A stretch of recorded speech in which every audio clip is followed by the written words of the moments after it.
સમાચાર નવસારીથી મળી રહ્યા છે, જ્યાં મહાનગરપાલિકામાં મહત્વની સમિતિઓનું એલાન થઈ ચૂક્યું છે।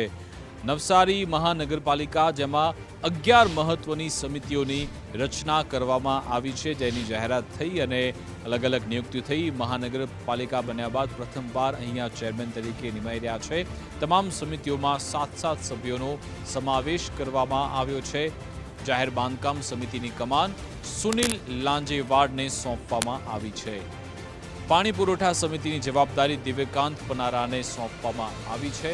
સાથે સાથે રૂપેશ શાહ ટાઉન પ્લાનિંગ સમિતિના ચેરમેન બન્યા છે, તેમને આ જવાબદારી સોંપવામાં આવી।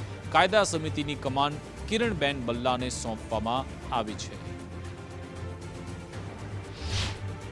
નવસારી મહાનગરપાલિકાની સામાન્ય સભા મળી હતી, જેમાં વિવિધ સમિતિઓની રચના કરવા માટેનું કામ હતું અને ભૂતકાળમાં સામાન્ય સભામાં 2 સમિતિઓ બનાવવામાં આવી હતી, જેમાં કારોબારી સમિતિ અને ટ્રાન્સપોર્ટ કમિટી બની ગઈ હતી અને બાકીની નવી 11 સમિતિઓનું આજે ગઠબંધન કરવામાં આવ્યું છે।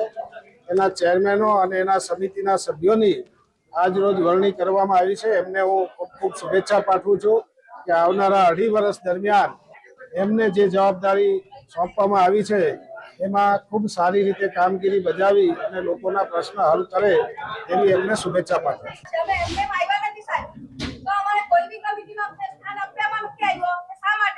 લોકશાહી જેવું કઈ છે કે નથી? અમે પણ ચૂંટાઈ અહીંયા આવ્યા પછી કોંગ્રેસ ભાજપ કઈ બી હોવું જોઈએ।